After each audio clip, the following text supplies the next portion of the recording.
Good afternoon, ladies and gentlemen. This session is about thinking the unthinkable. My name is Harold Ellertson. I'm the moderator of the session, but Nik Gowing is the presenter, and he's going to talk, I think, for about 25 minutes. Got a lot of material to get through, so I'm going to hand over to him in a minute. But essentially, this session is about change, and we are living in an era of rapid change, in which often the change seems unthinkable. And so I suppose the session really is about how we can educate people to deal with instability and deal with the unthinkable. And Nik will explain what he means by the unthinkable in a moment. We've always had these sort of profound changes that one thinks back through history and thinks, well, if leaders at a certain point in history had been able to think the unthinkable, then history would have taken a very different course. 500 years ago, just down the road from here, Martin Luther nailed his 95 Theses to the door of the town church in Wittenberg, and that presumably would have been a change that the Catholic Church could have foreseen and done something about, and maybe history would have taken a different course. The First World War, too. Leaders perhaps should have seen the consequences of some of their diplomatic failings and been able to foresee the immense devastation that resulted for that. And maybe even 30 years ago, at the time of the fall of the Berlin Wall, if the East German leadership had been able to think the unthinkable, they might have been able to keep the wall up and maintain the East German regime. But fortunately, they didn't. History changed, and we're now in an era in which I think change is becoming more constant and more profound, and so it's more important that we think the unthinkable and that we think about how we can educate people to deal with continuing instability. So I'm going to hand over to Nik now, who is a household name in Britain, a former presenter of BBC World News. He's also a professor at King's College in London and at Nanyang University, and he is the founder of the Thinking the Unthinkable project. So over to you, Nik. Thanks, Harold. What I would say is Nik's he's going to speak for 25 minutes 15. or so. 15. Okay, so deal. if anybody has a question... That's the deal. Yeah. Yeah. But keep them short. Yeah. I've got a microphone. Hello, everybody. Thanks for coming. I'm very much going to continue the spirit of what we've just heard from Professor Weinberg, the end of linear thinking. Let's rethink education. Disciplines don't play a role anymore, and moving into post-disciplinary learning. So I'm continuing the theme of what he's already said. Now, let me just pick up with Harold, thinking the unthinkable. I was with Günter Schabowski. Those of you who are German know what happened on the night the wall came down. I was with him when he got a bit of paper and said, people can leave. No one knew what was going to go on. And I should have been here a couple of weeks ago for the celebration, but I walked into no man's land from Unter den Linden, past the Soviet embassy, climbing into no man's land where no Westerner had really been since 1961, thinking, what am I doing, walking into a minefield? And for me, even in Pariserplatz every day, I go there and I look up and I remember seeing the Brandenburg Gate thinking, wow. And I was with an East German border patrol, and the Wesses were sitting on the wall. And he said into his telephone, I need orders, we're being invaded. I was standing with him, with my camera crew. And for me, the end of East Germany is when he started laughing, because there was no one there to give him any orders. So that was an unthinkable evening. I was there when Gorbachev and Honecker, when Gorbachev came and gave Honecker a thick ear on Unter den Linden about a month earlier, saying, this has got to end. And I'm just really saying that because, Harold, you mentioned it, about East Germany. In the afternoon with Bärbel Bohley and other people, that afternoon, no one had the first clue what was going to take place. So these are the kind of unthinkables, and thanks very much for mentioning that. I'm going to talk for the next 15 minutes only and stop at 10 to 1. Even if I haven't finished what I wanted to say, because I'd like you to come back and I'd like you to feel energized by what I'm going to say. You can see already what I'm about to start on. It's a red screen. It's a red alert. I've been doing this since I left the BBC 5 years ago, because so much is unraveling at the moment. And I'm going to talk about stability unraveling, because I want to get over, continuing what Professor Weinberg said, to get you to think in a different way about what is happening and the unthinkables which are taking place. I'm going to actually be pretty blunt and pretty brutal, and it'll be very stark, and you may wonder, there are nuances in everything I'm saying, but this is based on a 5-year process where even President Macron said a couple of weeks ago in The Economist, 5 years ago we did not realize what was going to take place. We did in our project. Most people in their minds can't think about that. So I'm laying down the challenge for you, both as a visiting professor, but also, and I gave 2 big classes this week, I would suggest to you, and I can say this, I'm employed by nobody, the real challenge for all of you, particularly in education, is the curriculums and the mindsets are out of date for what is happening and where things are going. Obviously, you've got the examination boards and you've got the procedures that you have to follow, and you know your business better than me.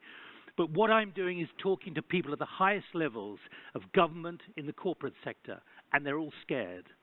They don't understand the enormity of what is happening, which is why I'm starting on that phrase. And I'm going to put up a number of phrases for you to take away, that stability is unraveling in this environment. Maybe I don't need to emphasize just how profound this is, but it's worth not laughing about anything, but actually saying, wow, this is actually me and what I feel like when I go home. Because the chief executives, managers are stressed by what's going on. It's the same in the education field as well. How do you, like a chief executive and a senior government official, catch up with the reality of the enormity of what is taking place? It is formidable. It is almost unbearable. But this is the new reality. And the next generation that you're teaching, whether in skills or in education or just in normal schools, they, as all of you know so much better than me, they are deeply smart about what is happening. I'm trying to focus for you, particularly on geopolitics, just how profound the change is in this, which is why I call it thinking the unthinkable, and how you prepare for it smartly. Now, you can't think the unthinkable, of course, because it's unthinkable. But that's the problem. In fact, what we would say is a variation of that. Think the unpalatable. Because much of what I'm pointing to today is actually there. The evidence is there of what is likely to happen, what is going to happen. And even during the migration crisis, which hemorrhaged politics in this country in 2015, the warnings were there from the UNHCR and the IOM about the enormity of what was going to happen. And those, not just Chancellor Merkel, but around the southern Europe, were not prepared to believe it was going to be like that. What I would say to you is you are in the foothills of huge change. And I'm really continuing, therefore, what the professor was saying. You are in the foothills. And you've got to either shut yourselves down and say, it ain't going to happen, it's a blip, or confront the reality that this is now an enormous challenge for those in positions of power and responsibility. And I'll tell you what our main finding is. The conformity which qualifies people for the top or for their jobs, the conformity now disqualifies them in many ways from the enormity of disruption which is taking place, what is happening, and then what to do about it. And I would suggest to you that in the OEB and in the education field, that is exactly the same. I should tell you, I didn't pitch to come here in the sense that I said, I want to come. I was asked to, it's a beauty contest to actually do something up here. So we had to compete. And the OEB organizers said, please come. But things are moving very fast. And because I'm in Berlin, I can talk about the issues here. Look at Brexit, look at Trump, look at migration, look at Russia, look at populism. Is it really populism? But why are leaders, why are you losing the plot on multiple issues when every day, perhaps, when you go home, or you get to the office, or you get to your school or your college, thinking, my goodness, what is going to happen next? But this is the new reality. And stress and mental stress is really a very significant issue about capacity and confidence in this new environment. When I first came, and I'm on the record here, but I don't have a problem saying this, because I came to Berlin, to the Auswärtiges Amt in 2016, because even there were 2 or 3 officials who, dare I say, were enlightened. and they said, we are having a problem understanding the enormity of what's happening with Russia, what's happening with subversion, what's happening with the Chinese and so on. And as the head of policy planning said, this is now an end to tranquility. And that's an important phrase which I think underpins everything that I'm trying to get over to you. These are challenging times where, and I've just, Professor Weinberg, I've just actually followed up exactly what you said about the end of discipline, saying, how do you change the mindset in this environment? Because in this role, so many things are changing so incredibly quickly. Yes, we can have a laugh at that. But actually, this is a profound change. And I know within the Bundestag and elsewhere, there is real concern about the nature of politics in the future. Look at the disdain on Trump's face there at the G7 meeting in Quebec last year, when he just simply said, I don't want to sign that communique. There's a sense even of the end of the West in this environment. So I'm asking you to change your phrasing and your thinking and how you calibrate and how you frame the way things are moving. There's Macron writing to all the leaders in Europe earlier this year saying we can't sleepwalk to a diminished Europe. There is billionaire investor George Soros warning that the European Union may collapse like the USSR. Here in Berlin, you're in one of the leading nations in the European Union. But there are fragilities with Hungary, with Poland, with what's happening in Italy, what's happening in Spain, and so on. The stability you take for granted. I come from a country which is going through a collective nervous breakdown at the moment, but it's happening across many other places, dare I say, particularly in Hungary. And it's not just me who's saying that. We've been warning about this for some time, for 3 years. People wondered what we've been smoking. But look now at the kind of language you're seeing, a realization of the enormity before the G7 meeting in Biarritz. We are living through a deep crisis of democracy, a crisis of capitalism, a crisis of inequality. And with AI and everything else coming down the track, we're seeing potentially the likelihood of the whole of the middle class being hollowed out. And that's where education and that's where skills retraining is going to be so crucial. But for those in power, they're not prepared to accept the profound change that is happening in this new environment. How serious is this problem? What is the scale of the challenge I'm trying to get over to you? Well, Harold actually works at the Institute of Statecraft, but Chris Donnelly, the brilliant director, he put it like this, and this is exactly what we've been saying for 3 years. The rate of change we're going through at the moment is comparable to what happens in wartime, yet we think we're at peace. The global pace of change is overcoming the capacity of national and international institutions. Now, you can take that away, but I underscore here, comparable to what happens in wartime. We're seeing the stresses within systems, not from kinetic application of force from an enemy, but from within the system in this new environment, overcoming the capacity of national and international institutions. I can lay down this challenge, but how brave do you feel you can be, even within your own environment, when there are all the imperatives of skilling and funding and everything else? But these are profound changes, and I re-emphasize, again, you ain't seen anything yet. In this environment, we talked about, 3 years ago, we produced an earlier paper which people didn't want to read. They didn't believe the enormity of what is happening, called Thinking the Unthinkable.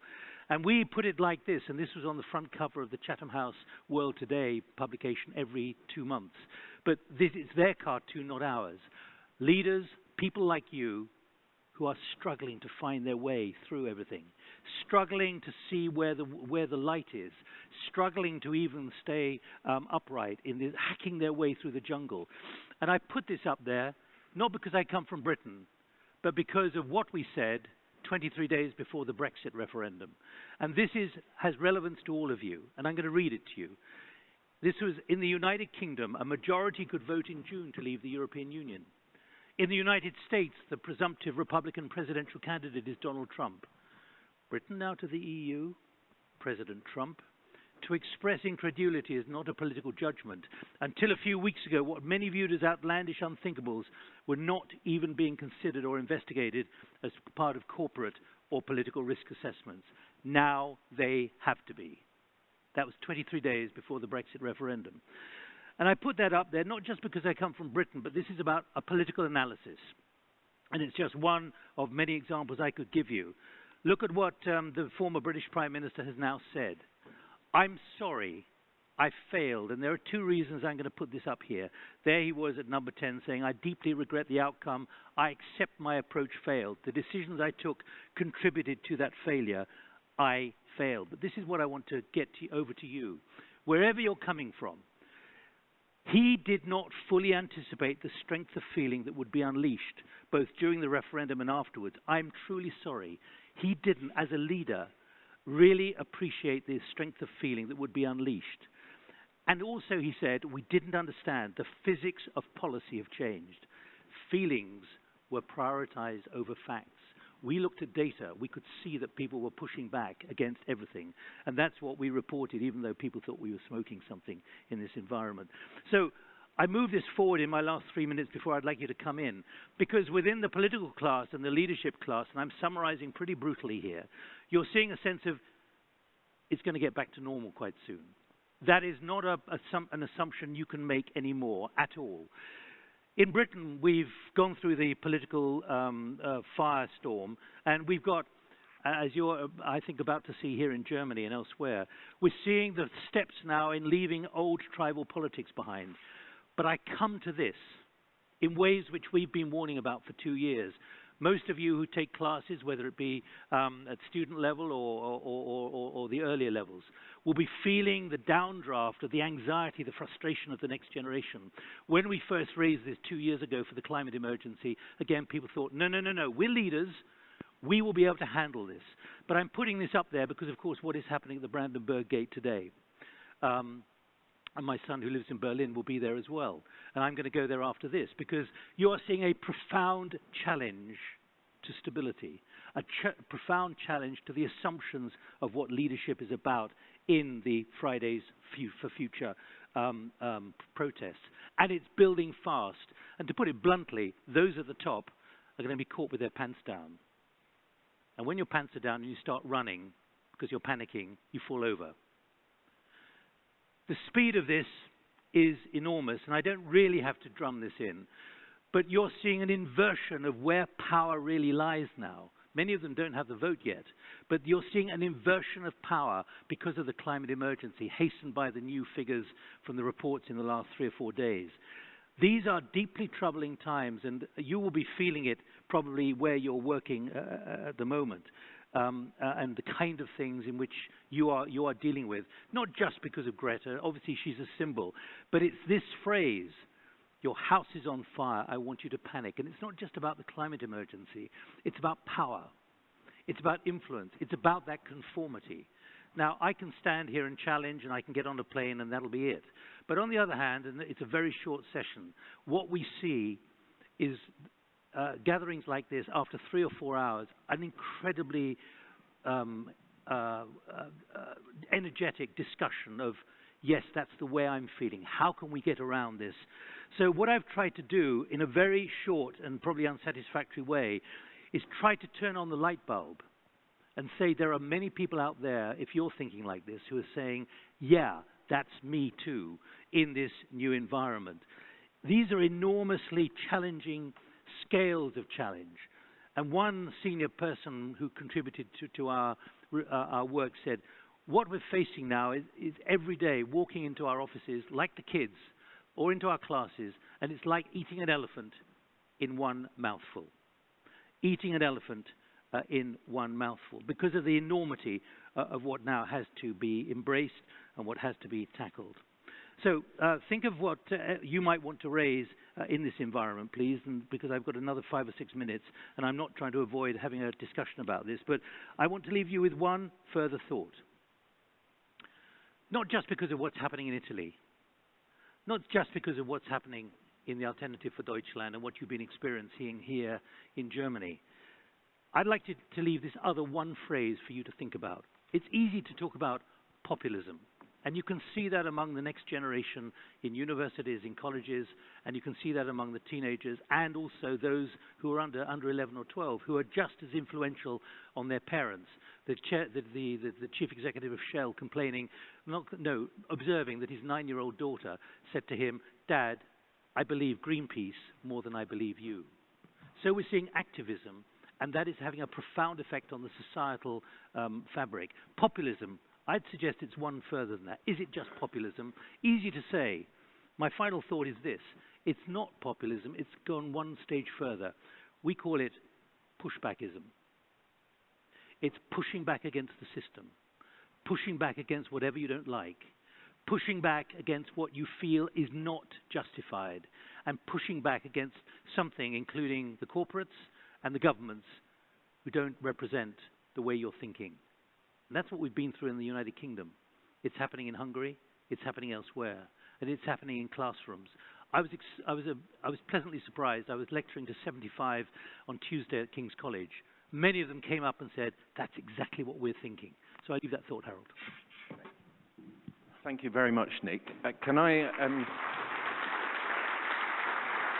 kick off the questions just by picking you up on one thing you mentioned, which was thinking the unpalatable? Yes. Because it seems to me that there is a failure also to think through change that is potentially quite palatable and to think through opportunities. I'm thinking particularly of developments in Africa after Mandela, and the fact that in Africa now you have a very significant movement towards creating a single African market. So as Europe breaks apart, Africa is coming together, and that potentially has huge consequences for mankind as a whole, for the planet. But as I put that back up there behind you, stability unraveling, I think that's the core of what I'm trying to get over to you. But don't panic about this. Don't see this as pessimistic. Too many people say you're being a bit pessimistic. I say no.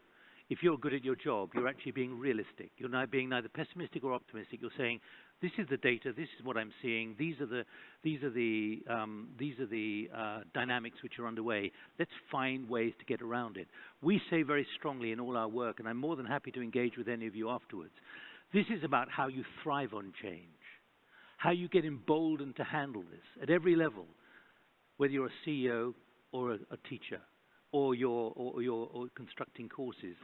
And my very strong suggestion to you, it's about the speed at which you've got to do it. Not wait for 2 years from now. You'll be lucky if you get away with it in 2 months from now. Things are changing so fast, which is why so many business schools are behind the curve on much of what's happening. Anyone else want to come in? Or have I shocked you? I asked for the lights to go up, but apparently we have no control over that. Has anyone, any hand going up? Please, at the back. Do we have a microphone or two? I can, but if there's a microphone, it would be better.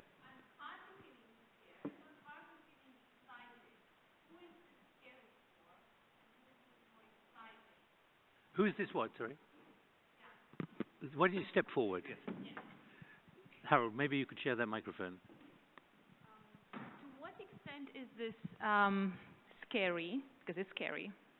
To what extent is this exciting? I'm thinking a lot of this is scary, thinking about Hungary, and I wouldn't want to mix that with some of the pushbackism that you talk about, which almost feels like a new norm that I welcome. Yep. I'm excited partly, so how do you see that? You use two important concepts there which come out through our data, and it's all published in our book. So this is not just a bit of journalism, this is all peer-reviewed stuff. And I'm putting up here very quickly, again, given the limited time, these are the top issues which leaders and people in positions of influence, which includes those in the teaching profession, were saying how privately they're scared about this kind of stuff. Overwhelmed by multiple intense pressures, institutional conformity, willful blindness, groupthink, risk aversion, fear of making career-limiting moves. That's a critical limiter, because you're using the word scared, and many people are saying to us, we get this, but if we say it too loudly, we're in trouble in our work. So that's partly why they're scared, because they can't work out how to unshackle themselves from the conformity, not in a revolutionary way, but in a very positive way. So I think you've identified something which is really important. People are scared. they've actually told us that, and they've actually used those words. These, and you can see denial is at the bottom. But when we then re-looked at the data, it was the kind of language which came out: short-termism, confused. I'm going through this very quickly, I'm afraid. Do take pictures. But those words came out: confused and fearful, which can be summarized as scared, and so much more of it emerged as well. So I think you're onto something, but I'm trying to say be positive about this and engage, rather than saying, putting your head in a just watch television all night or just do something else. So I think you raised a very important question. Okay, Did someone else here? Someone at the back, please? Yeah, okay. And then Thank someone you. at the back too. I'm Richard Straub, Peter Drucker Forum. You mentioned in the beginning this tendency. I mean, leaders have failed. Yep. I think that is one point. Yep. But you also mentioned the question of feelings, that facts are taken over by feelings. And I would, we want to have a discussion, I guess, and not just agree. And I would like to contribute to a discussion. My observation is that many of the subjects you have been pointing to are not discussed in a rational way in public. There are facts assumed which you can discuss, because facts are a fraction of reality. We all know that.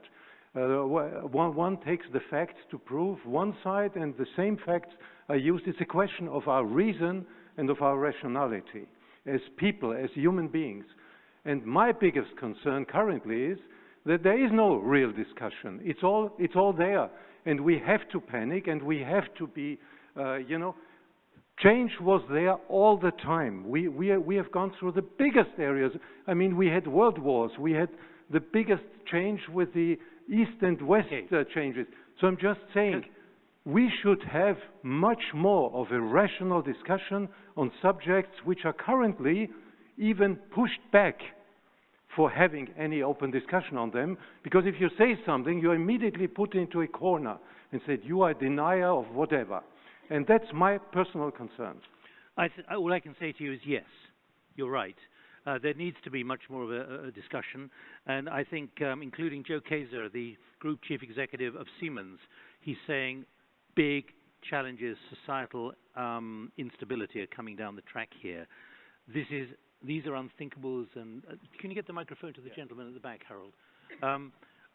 You're absolutely right, but I would go, if I may, just try and frame that a bit more. I think the assumption has to be that the assumptions of greater wealth and greater stability are now no longer valid, and therefore the assumption from I'm putting that in. I've been asked to. You asked me if I could come up with a view. I don't think you can assume that you're going to have those levels of wealth and stability in the future. Look at what is unraveling with the INF Treaty. Cruise missiles were deployed here. Look at what happened. That suddenly fell apart. It was abolished in the middle of August. Look at the open skies policy. Look at verification. I'm just simply saying the assumptions on which we've based our belief in stability cannot be taken for granted at the moment. We can have a longer discussion, and that's why perhaps we should be having that longer discussion, but we can't in the next 3 minutes. But I say yes to you. Well, I would like to challenge the assumption that leaders are confused. I think that maybe they know what they're doing, and maybe it's a question of global inequality, as Piketty and others have demonstrated, that we really don't want to share our wealth with poorer people. We don't. The rich people in our countries do not want to share their wealth. And maybe that's the root cause of it. I think that I don't see it as confusion. I think it's clinging on to privileges. I would disagree with you, because too many of us have told us how privately they feel. And I think what's happening in the United Kingdom is probably the pinnacle of what a lot of other people in the political class and the corporate class are feeling privately. But they've got mortgages, they've got kids, they've got houses, they've got cars, and they need to maintain their earning power. And this picks up very much on the request for a debate on this. I think you're wrong, and I can tell you that even in the capital city of the Federal German Republic, there is a significant issue about the way politics is going to be conducted here in the future. And there is a groundswell of anxiety about whether politics is in touch with what the German population are feeling. Okay, thank you very much, Nick. I'm afraid, unfortunately, that's all we've got time for, but thanks for kicking off a very interesting discussion, which no longer obviously continue outside as well.